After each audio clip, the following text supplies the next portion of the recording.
Ayan mga boss, ito yung gagawin natin na amplifier.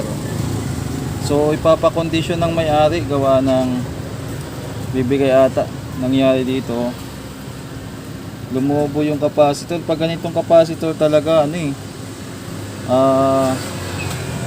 medyo masama. Ayan bloated. Bloated yung capacitor nya.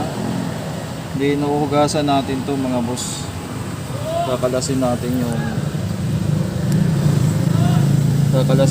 tong niya. Wala na rin palang mga dito. So tinanggal ko na yung lilinisin natin. Kakaiba yung na to kakaiba tong amplifier na to. Nagawa na rin siya. Mataas na yung mga niya Ayan. Saka kakaiba yung terminal nyo. Ayos. Ayan. Kakaiba. So saglit lang.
So ayan mga boss, nakalas na natin at ano pa gagawin natin dito. Unang-una tatanggalin natin tong dalawang capacitor.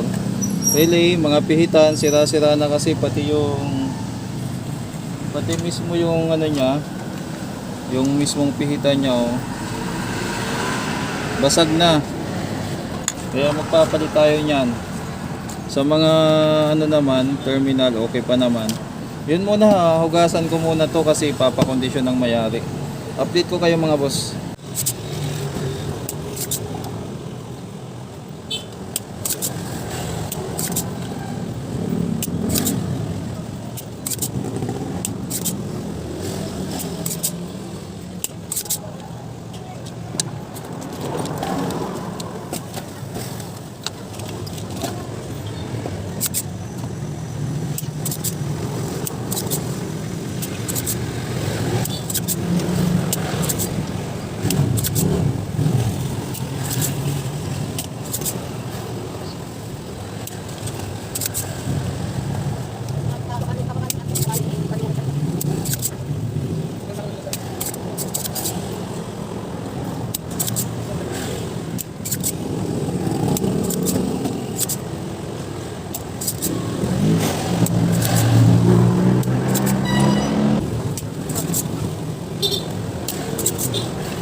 Ayan mga boss, malinis na yung board. Nga pala, pinapakondisyon kasi ito ng may-ari gawa ng dadalhin natin sa probinsya. So, tapos na natin to mahugasan at kahit pa paano nalinis na natin. Then after nyan, ito ang concern ko kasi wala na akong ganitong capacitor. Pwede naman dito 10,000 microfarad 50 or 63 volts. Ang nakalagay sa kanya ay 50 volts na 12,000 microfarad. Pero originally 10,050 lang naman yan o kaya 63. Ang system mga boss, nawala. Ito kasi may experience lang ako sa ganitong klaseng kulay ng lumulobo talaga to kahit bago. Pero ito lumubo kaya papalitan natin gawa ng iuwi ng probinsya para sigurado. Kaso ang available ko na lang dito ay 6,863 volts. Yan, dalawa. Tapos meron pa ako dito ang 4,763. Kaya ang mangyayari niyan mga boss ay yan na lang gagamitin natin. I-add natin tong dalawa. Ngayon, tika lang, hinangan natin yan. Sukatin muna natin kung talagang tataas yung capacitance niya.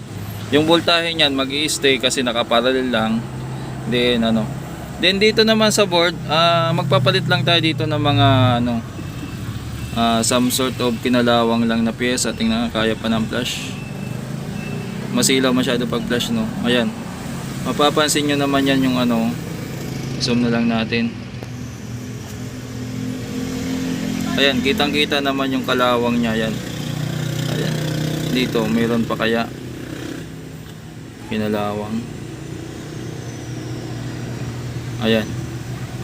So may mga kinalawang dyan, swerte na lang at yung mga transistor hindi naman nadamay. Dito naman, meron naman dito kinalawang din. Ayan yung paa. Ayan dalaw. So kalasin ko na lang tong tatlo. Wala naman siguro to eh. Pasensya na kayo mga boss, nanginginig yung kamay ko. Kasi hindi tayo, pasmado tayo. Okay pa naman to, mukhang okay pa naman. So yung dalawa lang. Yung dalawa lang na kinalawang. Dito data wala namang teka lang. Wala namang kinalawang na dito.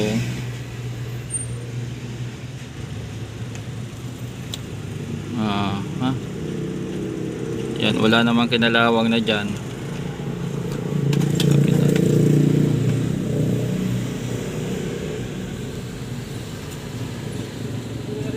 So far okay naman siya.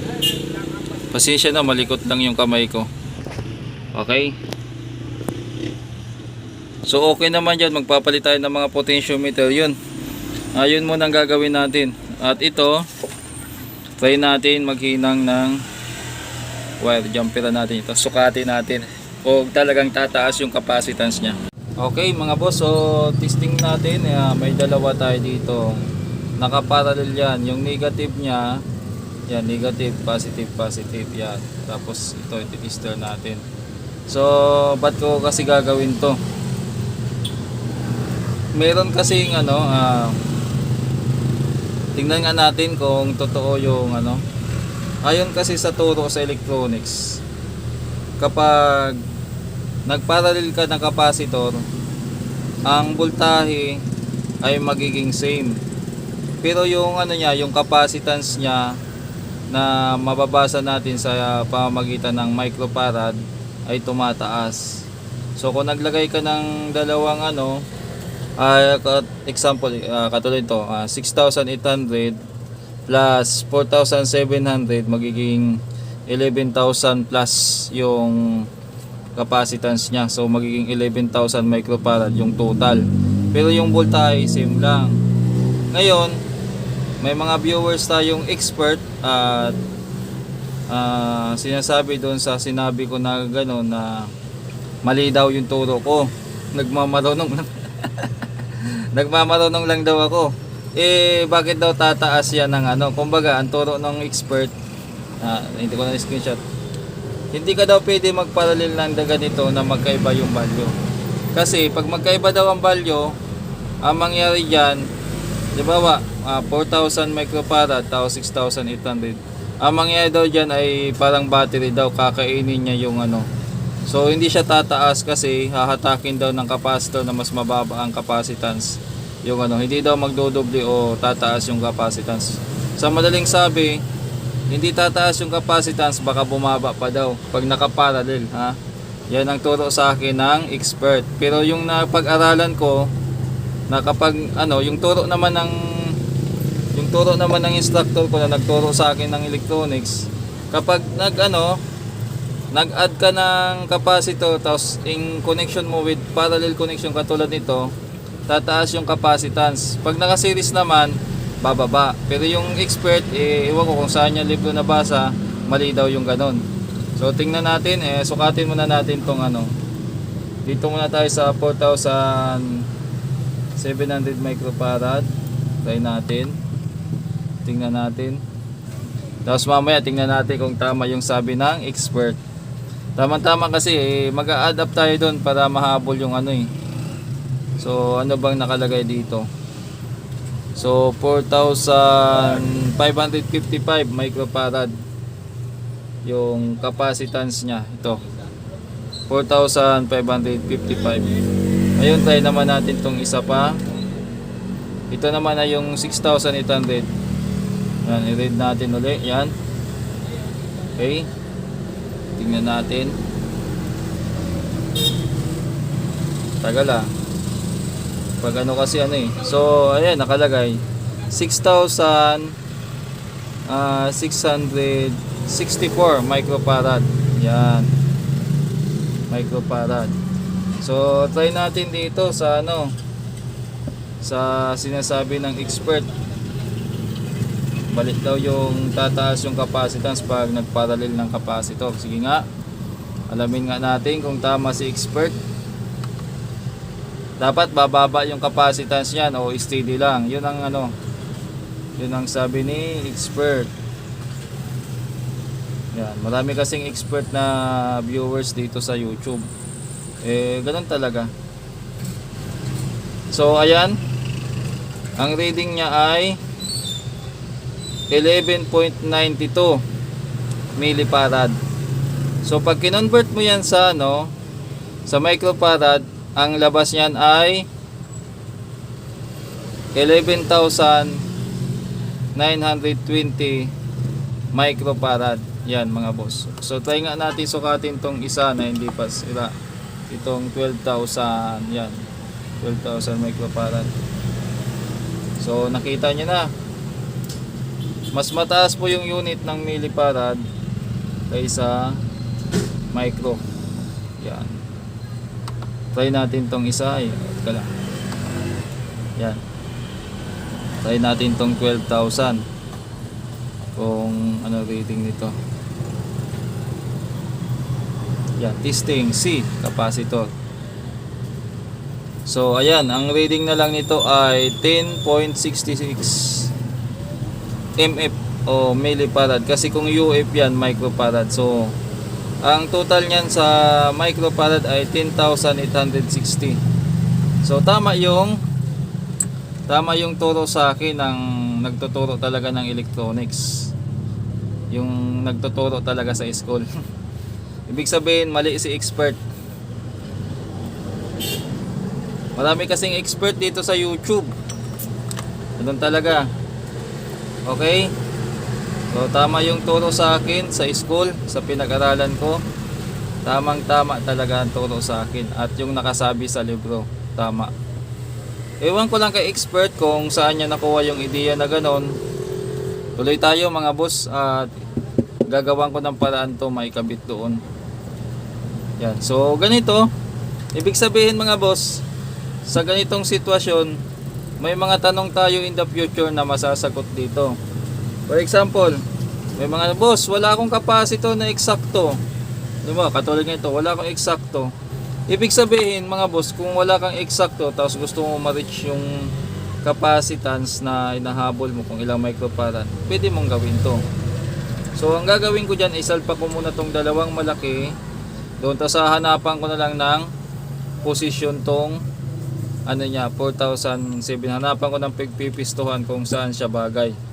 Ngayon, unahin ko muna yung mga kinalawang dyan. Tatanggalin ko muna, then papalitan natin. Okay? Okay mga boss, pagtanggal naman ng capacitor kung wala kayong desoldering pump, capacitor, kahit resistor, basta mga mga tatlo or dalawang paa lang na piyesa, pwede nang ganito. Yung resistor ng na may hook, pwede mong isuot dyan, tapos ilagyan mo lang dito ng initin mo lang dito sa kabila, katulad yan. Ay, hindi nyo pala kita. So ayan, nakaano na yung hook natin, initin lang natin dito. Yan, tanggal na siya. So pwede mo na siyang hawakan ng kamay, tapos initin mo lang dyan. Yan, sa naman, sa butas naman, pwede naman dyan yung ito pa rin yung dulo naman. Suksok mo dito, tapos initin natin yan. Yan, para hindi ka na magtanggal ng kung wala kang desoldering pump. Yan. So pwede ka na maglagay ng pyesa dyan. Yan, tatanggalin lang natin lahat ng mga resistor dito. Ayan. Yan. Bakit natin tinatanggal? Kasi makalawang na mga boss. Kung mapapansin nyo yung mamaya isong natin dyan. Yan. Igaganyan-ganyan mo lang siya para may papasukan ng butas. Pag wala lang tong pump, pwede. Kung ang mga tatanggalin nyo lang naman ay mga resistor at saka transistor lang. Bukas ko ngayon. Kadalasan sarado Maraming ginagawa. Ha? Maraming ginagawa. Maraming? Ginagawa. Masisilip ko lang sinasabi ko sa'yo, di ba? Kung anong Hindi ko lang masabi. Ano ba yon? Parang ano yan, amplifier din eh. Oo, sige. Patitingnan ko lang sa'yo. Okay, mga boss, yun lang, bali gagawin ko na lang tong off cam. Tatanggalin natin yan, kaya tinanggal natin kasi ayan nga makalawang. Yun lang, nag-demo lang ako ng paraan ko din minsan pag ano, ayaw ko na mag-pump para mabilis. Mas mabilis yun. Hindi ko lang alam kung ano, kung hindi kayo sanay, baka mas mabagal sa inyo magugot kasi i-hook lang ng ganon. Inuhook ko lang ng ganon. Sa transistor naman kasi ano eh, hinahawakan ko na lang yan eh. Hawakan ko na lang. Tapos sabay hugot. Sample tayo dito, kunyari ito. So hahawakan ko na lang dito. Kunyari ito. Tapos iniinit ko na lang tong ano eh. Yan. Kung medyo mahirap tanggalin, ang ginagawa ko, nilalagyan ko muna ng soldering lead. Yan. Para lumambot yung hinang niya. Pero kung medyo masilan kayo sa init, mabagal kayo kumilos, tsaka takot kayo sa init, eh hindi pwede ito. Yan. Tanggal na natin. Ayan. Malinis pa yung pakano. Ayan o. Ito yung pinagtanggalan natin. So ganun lang. Iinitin mo lang to, yung tatlong yan. Ayan. Tanggal na kasi tanggal na rin yung paa na isa. Yun lang mga boss, at gawin ko na muna. Yun lang naman, magbibigay tayo ng tip from time to time. Okay mga boss, balik tayo. Update ko lang kayo sa nagpalit tayo ng mga resistor at capacitor. Yung iba hindi pa na dinodouble check ko kasi yung mga transistor, gawa ng nakakita nga ako ng isa. Naputol na yung paa. Yan. Naputol. So napansin ko kasi nung ginagalaw ko siya, ginaganon ko, malambot, parang malambot, hindi So ginawa ko, tinanggal ko. Nung tinanggal ko, naiwan yung parang nakaganyan yan Yan, nakaganyan. Hindi lang siya halata na tapos putol na pala. Kaya i-double check ko lahat to, ayusin ko. Tapos ibabalik ko yung iba, yung pwede pa. So yan lang mga boss, mamaya update natin kayo. Okay, ayan mga boss, update lang tayo sa ginagawa nating amplifier. Bali natapos na natin maglagay ng capacitor at saka okay na rin yung mga pyesa dito. Ang ginawa natin dito, binaba natin yung mga diode. Yan, yung mga diode dito. Yan. Tapos yung side ng capacitor na sa 104, doon natin nilagay yung terminal na to para hindi tayo mag-tap doon sa tinali natin para ma-secure siya at saka hindi magalaw-galaw. So okay na rin dito yung mga pinagpalitan na pyesa. Ito yung result dito naman sa likod. So kaya andito na to kasi yung pinakapaa na yan, dyan natin nilagay yung terminal ng dalawa pang capacitor. So okay na to. Ang susunod natin na gagawin ay naayos ko na pala yung wiring dito kasi malapit na maputol. Magkakabit tayo ng mga potentiometer at saka volume. Yung mga switch okay naman ata to. Double check nga natin mga boss. Kuha tayo ng tester. Check natin kung okay pa. Dito naayos na rin ayusin pa natin pala dito yung wiring kanina. Nakalimutan ko lang yan. So yung isa pa lang pala nagawa ko, hindi ko pa nga nahinang tutuloy natin yan. Double check lang natin yung switch. Buzzer mode. Bakit wala?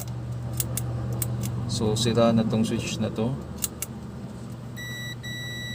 Hindi na gumagana. So dapat magbabasal yan. Ayan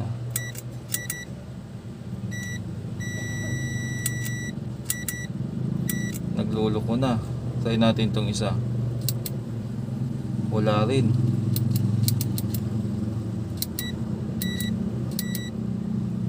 Nagluloko na mga boss. So pag ganyan, papalitan na natin yan. Kasi to yung loudness at saka S-bus. So para sure, magre-replace na lang tayo nito. Dito nga tayo mag-test sa taas, baka wala talaga. Pwede naman yan, ang gawin natin dyan, pwede naman natin kalasin at linisan lang. Kaya lang may chance siya na bumalik yung dati niyang problema. Kaya ang gagawin natin dyan ay papalitan na lang natin para sure na wala na siyang problema. Sa ngayon, maglagay muna tayo ng mga potentiometer. Ito yung mga bago nating potentiometer, naka-ready na. Ayan. So sabay-sabay na lang natin yan paglagay. Then aayusin pa natin dito ay yung wiring nito. Ayan.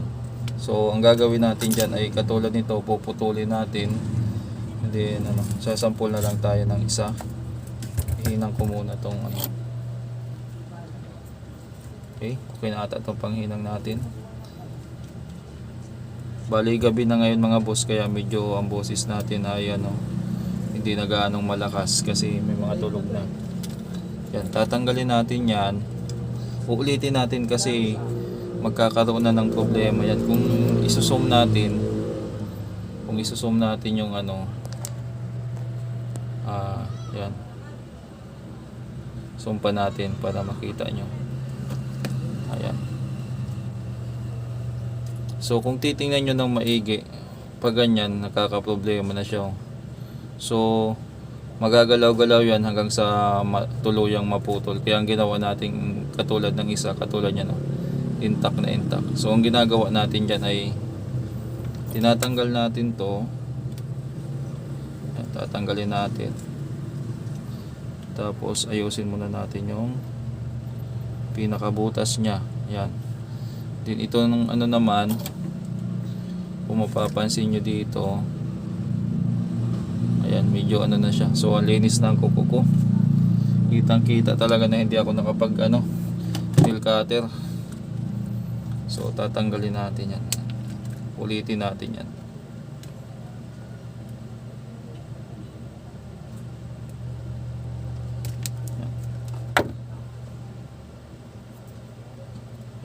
Kailangan kasi maayos ulit. Tapos nyan, sasampu lang tayo ng isa at hindi na natin i-video lahat kasi pare-pareho lang naman yung gagawin natin. So suksok na natin dito. Yun lang, hindi ko masya mga boss.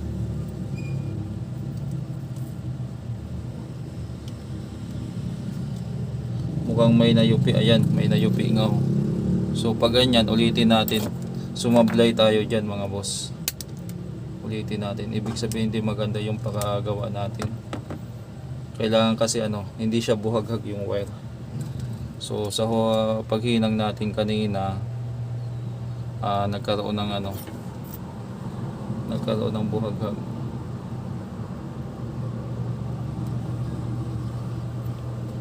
Okay. So try natin to. Sablay pa rin mga boss. So yan yung nangyayari pag pag buhaghag yung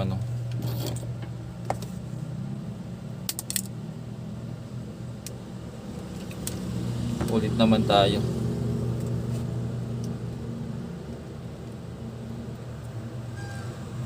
Sumablay tayo doon sa sa pag ng wire, nagbuhaghag kasi siya. Okay, try na natin isuot ngayon. So ayan, initin na lang natin to para pumasok siya. Ayun, ayun, fit na siya. Hinangin na natin ngayon.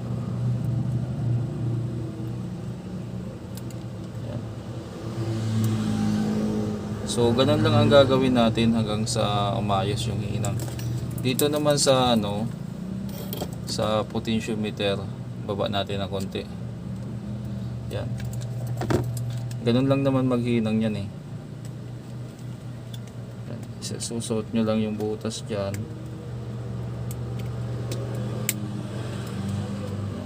Ay, Mahaba na pala yung video natin, no? I-ano na lang natin yan mamaya. Ito lang. I-atas nga natin. At medyo ano na.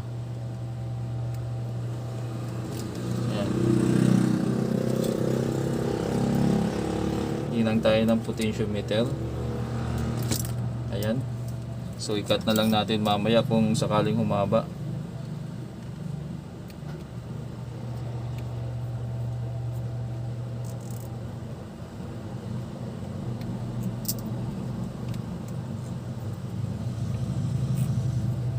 Ayan.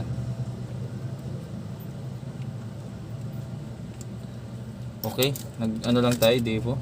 Tatanggalin pa pala natin tong switch. Yan, papalitan natin yan ng bago.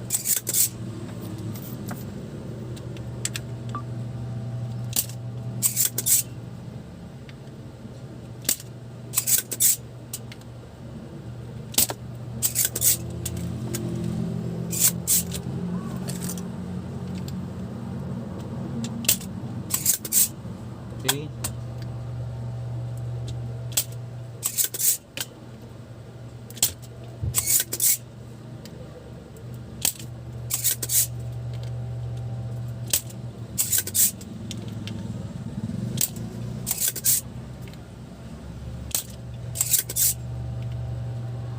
Para sigurado tayo bago na ilalagay natin.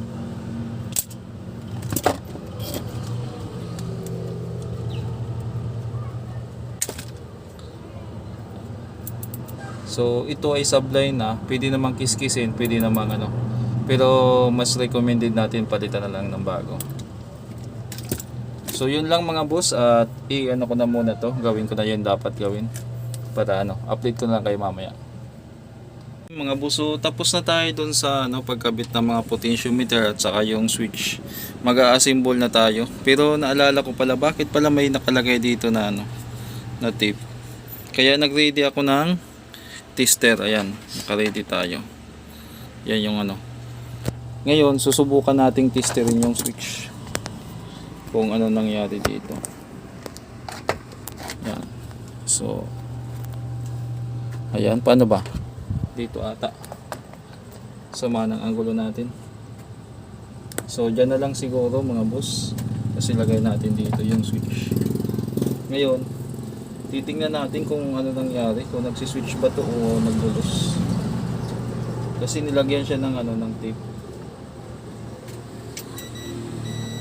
O gumagana naman ah. Tanggalin natin to.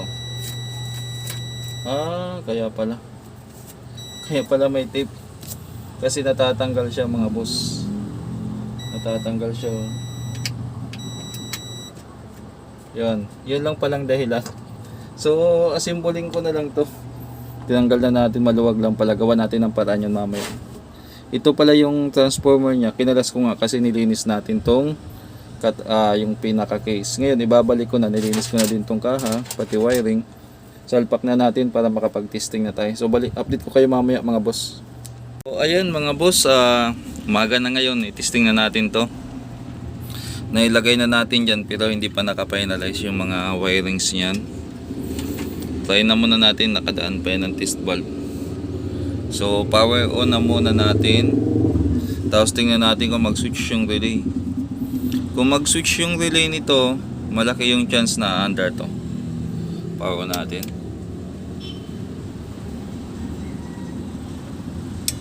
Ayun. Pansin nyo yun mga boss.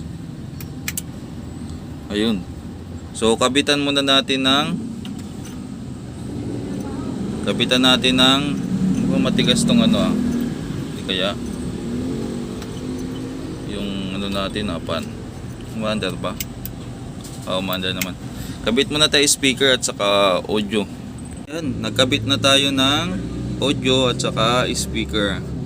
Try na natin i-power on. Volume, baka ano, kababa pa naman. Mga pihita, nakapanggitna lang. Nag-switch na yung relay. Try na nating power on. Ayun. Okay na.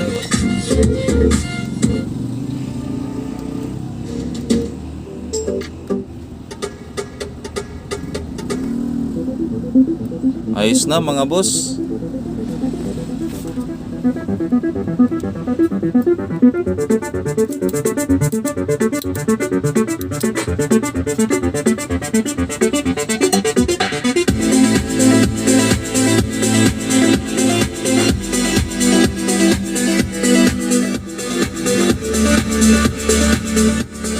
Ayos.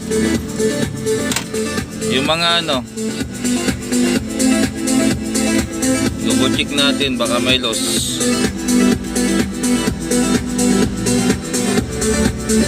Okay. So try nga natin to sa kabilang ano. Dalawa kasi yan, nasa left tayo o sa right tayo nag-testing. Try natin dito sa left. Kung tumutunog siya.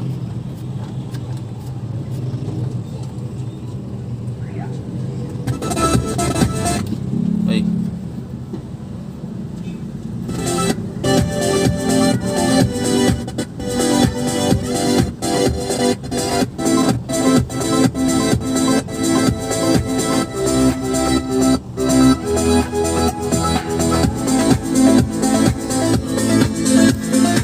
Okay, galawin natin yung mga wire.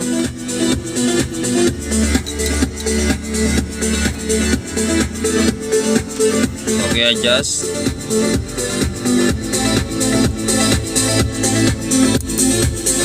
Okay.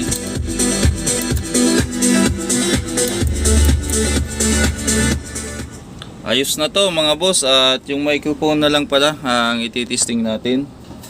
Okay. Yan. Kabit na muna natin yung microphone. Ayan. Hello? Mic test? Hello? So ayos na siya. So finalize na lang to, at magtutornilyo na lang tayo nito at mag-aayos ng wiring, wala nang gagawin. So paano yan mga boss, hanggang dito na lang yung vlog natin, at maraming salamat sa mga nanood, at God bless po sa ating lahat. Yan, panghuling ano, yan yung pinaka final product, finished product kumbaga. Naglagay na tayo, buti may mga naitabi pa akong ganito, at saka yung mga pihitan dyan na iba. Ito yung dati niya nabasag na kasi oh. Yung mga ano, basag na rin pala eh. Tapos yung mga ano dito. Ngayon kahit papaano naman siguro yan nasa loob okay na, malinis na compare natin doon sa ano. Compare natin nung binuksan natin.